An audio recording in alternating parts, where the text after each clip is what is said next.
Le message est arrivé à 19h42, un jeudi soir. Pas de salutation, pas de préambule, juste la voix de mon père, mesurée et sèche comme un mémo professionnel, ne te donne même pas la peine de venir à la réunion de famille. On coupe les ponts. C'était tout. 18 mots, 18 syllabes si on compte la pause avant qu'il raccroche.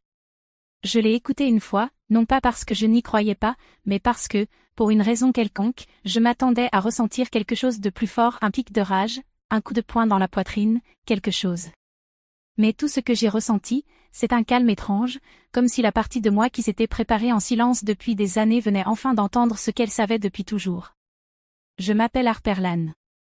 Je suis la plus jeune de 2 enfants.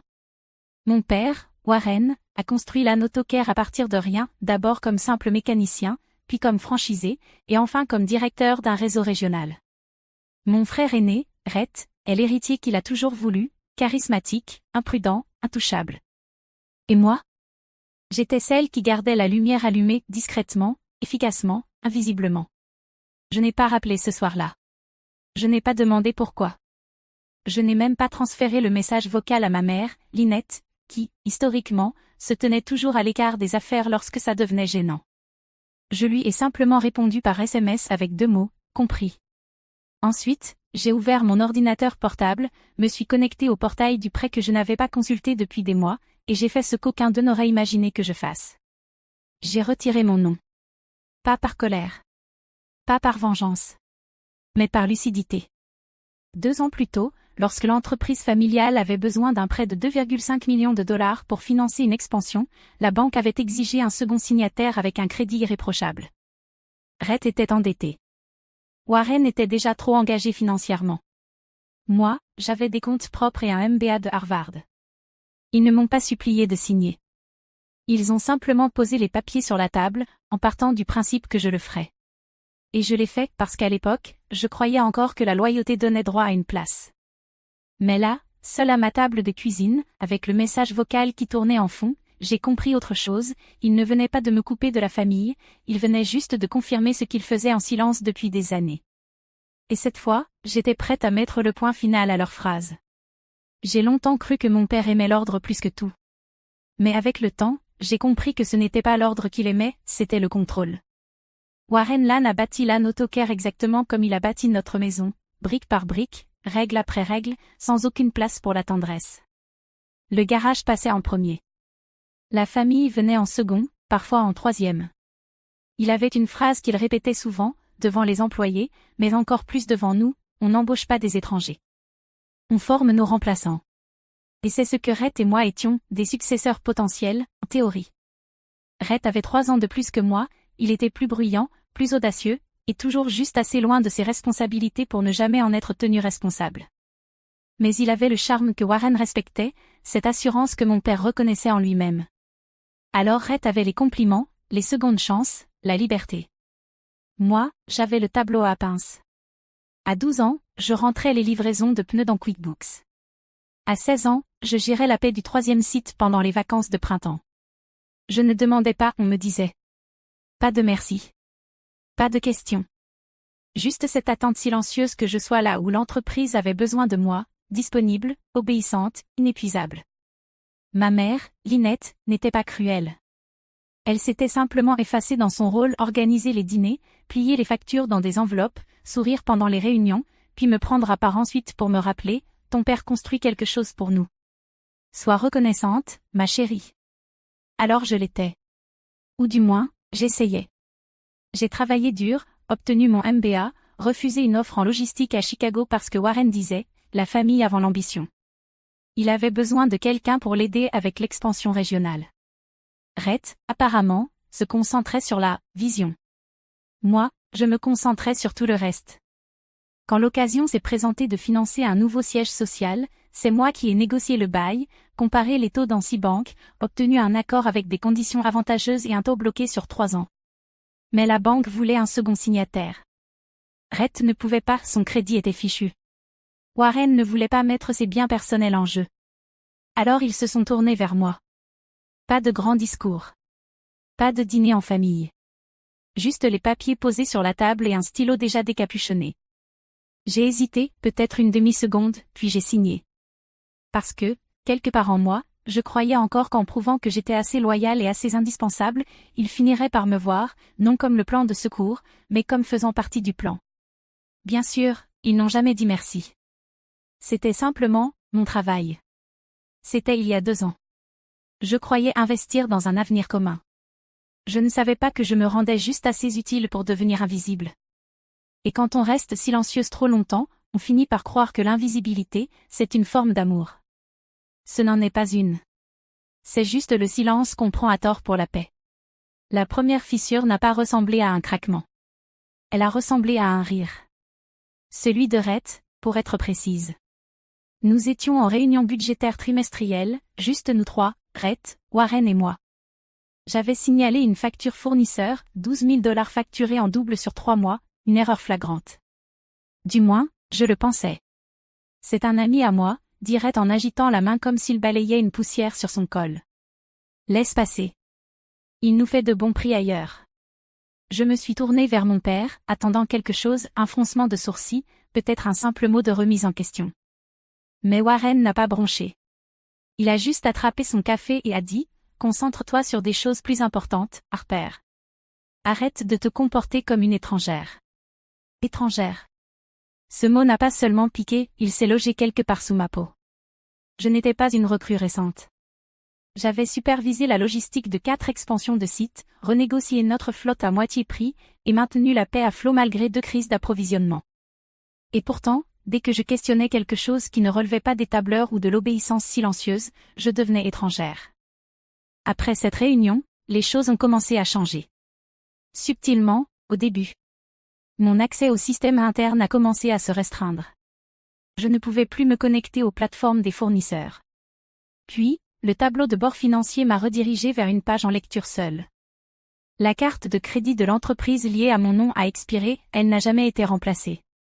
Chaque fois que je posais des questions, on me répondait la même chose, on restructure, ou ce sont des changements temporaires dans le système, ou pire, ne t'en fais pas pour ça. Et pourtant, j'ai bien remarqué que Rhett avait un nouveau bureau réglable en hauteur, un voyage à Las Vegas payé par la société sous le prétexte de « sommet de leadership » et un fauteuil de bureau qui coûtait plus cher que ma première voiture d'occasion. Quelque chose s'est déplacé en moi. Pas de la colère, pas encore, mais une vigilance silencieuse, celle qui apparaît quand ton instinct te souffle qu'on est en train de t'ouvrir une porte, mais qui ne s'ouvre que dans un seul sens. J'ai commencé à tout archiver, les rapports de dépenses internes, les comptes rendus de réunions, les emails où Rhett copiait des clients mais signait en utilisant mon nom. Le soir, je classais tout dans un dossier privé sur mon ordinateur personnel, un dossier que j'ai appelé Shadow Ledger, le registre de l'ombre. Je ne savais pas encore exactement ce que j'étais en train de construire. Je savais juste que je devais conserver la vérité tant qu'elle était encore entre mes mains. Un soir, j'ai contacté Danielle Keller, une ancienne camarade de la fac de droit. On avait perdu le contact depuis des années, jusqu'à ce qu'elle aide sa sœur à se sortir d'un divorce très compliqué lié à une société immobilière. Je n'ai pas tout raconté à Danielle, juste assez pour poser une question simple. Si un co-emprunteur se retire d'un prêt professionnel, que se passe-t-il? Son silence en disait long. Ça dépend. Si tu n'es pas caution et que tu n'as pas participé aux récents abus, le prêt peut être réévalué sans ton nom. Discrètement. Légalement. J'ai expiré. À ce moment-là, je ne savais pas encore si j'étais en train de préparer une sortie, ou de construire un alibi. Mais ce que je savais enfin, c'est que l'histoire que je croyais vivre, celle de la fille loyale qui maintient l'héritage à flot, ne m'appartenait plus. Il n'était pas juste en train de me pousser dehors, il le faisait suffisamment lentement pour continuer à profiter de mon silence. C'est un jeudi matin, au début du printemps, que la dernière pièce du puzzle s'est mise en place. Les arbres dehors, devant la fenêtre de mon bureau, commençaient tout juste à bourgeonner, je me souviens très bien de ce détail, parce qu'il y avait quelque chose d'amer dans le contraste entre ces feuilles neuves, et ce que j'allais découvrir, qui était tout sauf neuf. Je venais de recevoir mon relevé mensuel de crédit, un truc que je consultais plus par habitude que par inquiétude. Mais cette fois, une ligne m'a frappé. Lan Holdings, révision de paiement différé. Je n'avais pas vu ce nom depuis des années.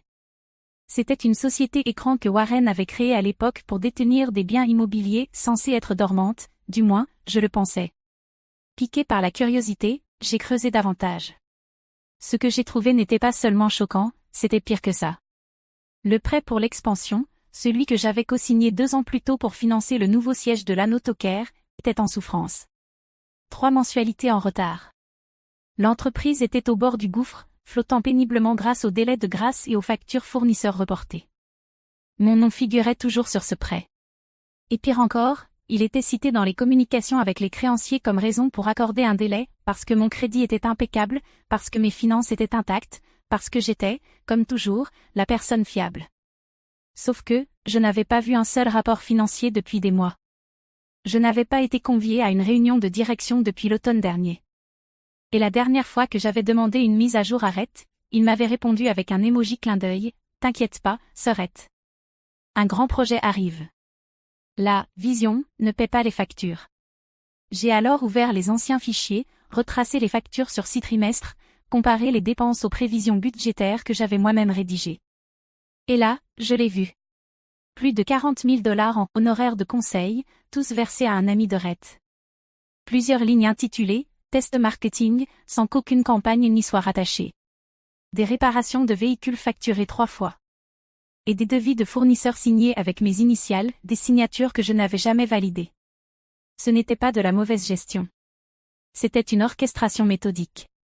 Le même jour, j'ai repris rendez-vous avec Danielle, cette fois en personne. Nous étions assises l'une en face de l'autre dans une petite alcôve d'un café qu'elle aimait, près du tribunal. Je lui ai tout montré. Elle a feuilleté les documents lentement, lèvres pincées, regard fixe. Lorsqu'elle est arrivée au contrat du prêt co-signé, elle s'est arrêtée net. « Ton nom n'apparaît pas comme caution, dit-elle. » J'ai cligné des yeux. Ce qui veut dire ? Ça veut dire qu'ils ont utilisé ton nom pour l'obtenir, mais que tu n'es pas légalement responsable si tu te retires avant qu'il soit restructuré. Et si je le fais ? Daniel a posé les papiers, croisé les mains, et m'a dit une phrase que je n'oublierai jamais. Tu n'as pas besoin de les confronter. Pas besoin de prévenir, ni de crier. Tu enlèves juste la brique qui tient leur mur, et tu les laisses regarder le mur s'effondrer. Je suis rentrée chez moi ce soir-là et j'ai ouvert le dossier que j'avais renommé, il ne s'appelait plus Shadow Ledger, mais Rédemption Plan, plan de rédemption. À l'intérieur, des PDF, des emails signalés, des captures de compte, et un brouillon de lettres que Daniel m'avait aidé à rédiger, des semaines plus tôt, quand j'hésitais encore. Je n'hésitais plus. Il ne s'était pas contenté de me pousser dehors, il m'avait utilisé jusqu'à penser que je n'avais plus rien à donner. Et peut-être que c'était vrai. Mais il me restait une chose à reprendre, mon nom. Ça m'a pris 4 minutes.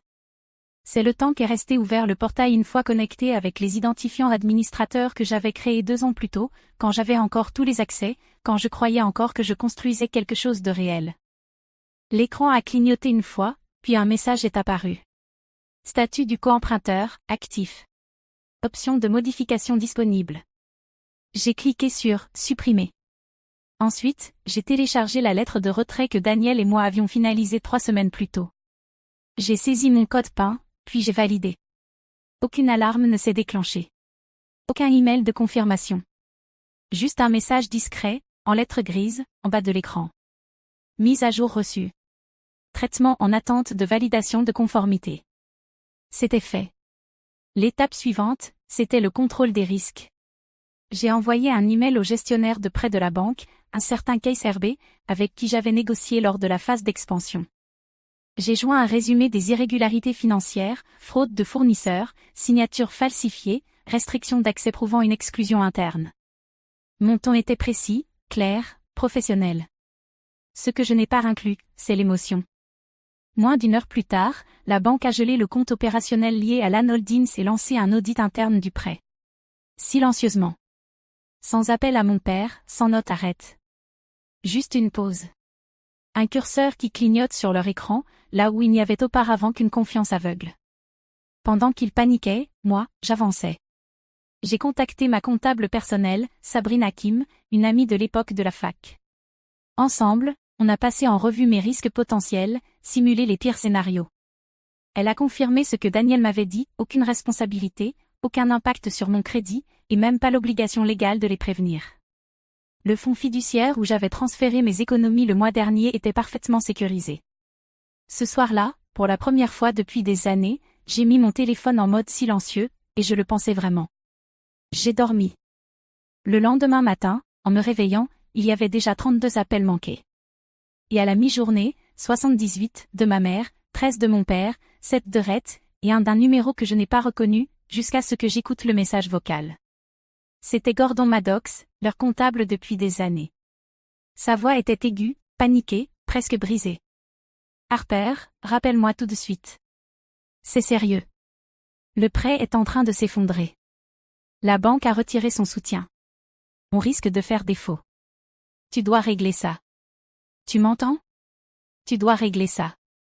Je l'ai écouté 2 fois, pas parce que je ne comprenais pas, mais parce que ça sonnait comme de la justice. Et la justice, quand elle arrive enfin, ne crie pas. Elle résonne. En début de soirée, Rhett a envoyé son premier message.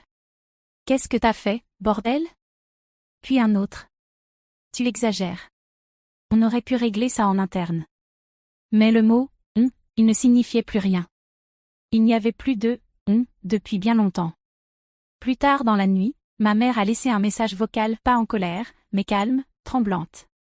Chérie, que se passe-t-il? Ton père dit que la banque a tout gelé, qu'ils vont peut-être rappeler le prêt. Est-ce que tu as signé quelque chose? Oui. Mais je n'ai pas expliqué. Je l'ai rappelé, j'ai laissé sonner 2 fois, puis j'ai décroché. J'ai retiré mon nom. C'est tout. Elle a retenu son souffle. Mais tu n'as pas le droit de faire ça. En fait, si, ai-je répondu. Et je l'ai fait. Elle a marqué une pause. Harper, ça nous affecte tous. Non, ai-je répondu calmement. Vous avez fait en sorte que ça n'affecte pas tout le monde. Puis j'ai raccroché. Pas par colère. Mais parce que c'était terminé. Ils avaient choisi le restaurant où nous fêtions nos anniversaires quand j'étais enfant, Léonaes. Les vieux murs en briques, trop de ventilateurs au plafond, et cette petite salle privée près de la cheminée où, autrefois, on soufflait les bougies et on trinquait avec des verres de ginger ale. Mais cette fois, il n'y avait ni ballon, ni gâteau. Juste mes parents, Warren et Lynette, Red, assis à une extrémité de la table, et Rhett, les yeux rivés sur son téléphone, faisant semblant que tout ça était indigne de lui.